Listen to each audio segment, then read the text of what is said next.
humiliating defeat at the hands of House Speaker Nancy Pelosi, who backed him into a corner and got him to end his government shutdown and the misery that he'd inflicted on millions of Americans without a penny for his vanity border wall. So after 24 hours like that, you might left wondering, well, whatever happened to the art of the deal? Well, joining me now is Tony Schwartz, the co-author of Trump, The Art of the Deal. All right, so Tony, I want to go through a couple quotes from the book that you wrote. And here's one that seems particularly relevant. Quote, "I never get too attached to one deal or one approach. For starters, I keep a lot of balls in the air because most deals fall out, no matter how promising they seem at first." And this was under a section called Maximize Your Options. Why do you suppose Donald Trump didn't follow that advice when it came to the pretend wall Roger Stone made up?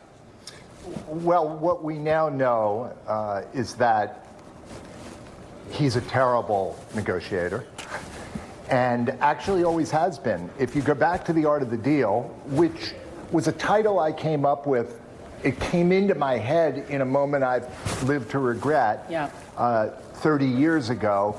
It's a title that I came up with as a marketing message, not as an actual expression of reality. And if I was looking through The Art of the Deal this morning and realized that most of the deals in The Art of the Deal were failed deals. Right. There were 3 casinos that failed.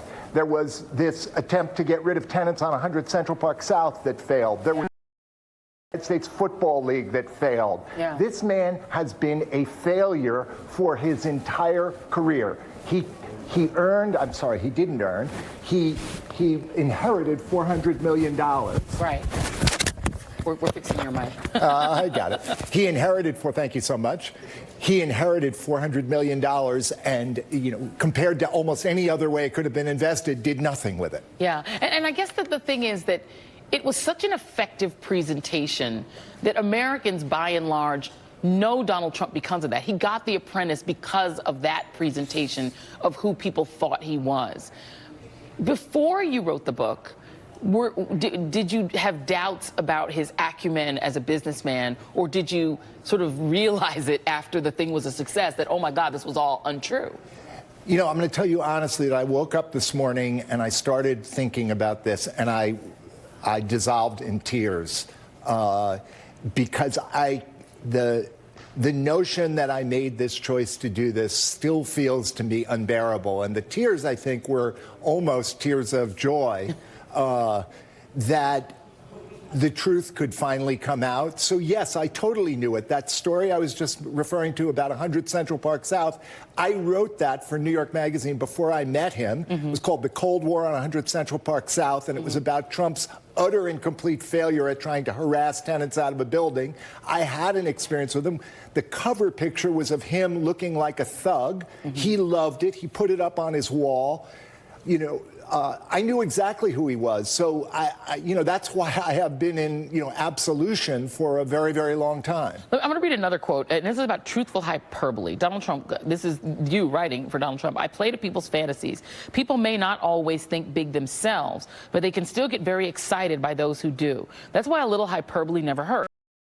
People want to believe that something is the biggest and the greatest and the most spectacular. I call it truthful hyperbole. It's an innocent form of exaggeration and a very effective form of production." I think that's actually promotion. I think that's fundamentally true. First of all, the people want to think big. It's why Donald Trump, as an idea for a lot of voters, was like, this will make our country big. But I think, when it comes to governing a country, making a promise like stringing a medieval wall across the southern border, that's just literally unfeasible. And somebody who's a builder ought to know it's not feasible. It's almost dangerous because his supporters are now married to this idea. How do you break people of a big idea once even the person purveying it understands that it is not possible? Could he just tell them it is not possible?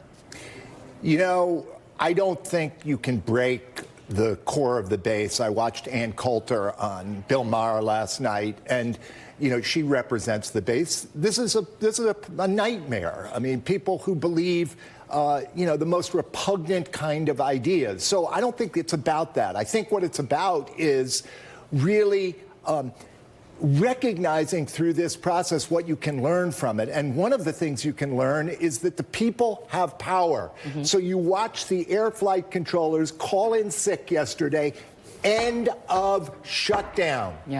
This cannot ever happen again, Joy, so long as a reasonable percentage of those flight controllers or those FBI agents or those IRS workers simply decide we're sick. Yeah. And as soon as they say that, America shuts down. So Trump isn't going to go up against the Democrats to try to keep the government, to avoid closing down the government, or to make the government close down. He's going to go up against the people, and he will lose. Yeah. And another thing I think we've learned is that Donald Trump doesn't do well against strong women who push back. I want a very short soundbite by Speaker Nancy Pelosi, who even the media doesn't seem to have caught up with her very clear answer on the wall. Take a listen. Have I not been clear on the wall? She's been really clear.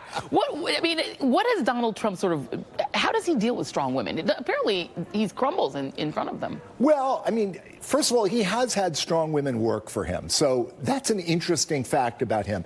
Donald Trump will find a way to use anyone if it's in the service of his goals. Right. Well, she doesn't work for him. She doesn't work for him, and what she has that is so rare is a combination of power and elegance.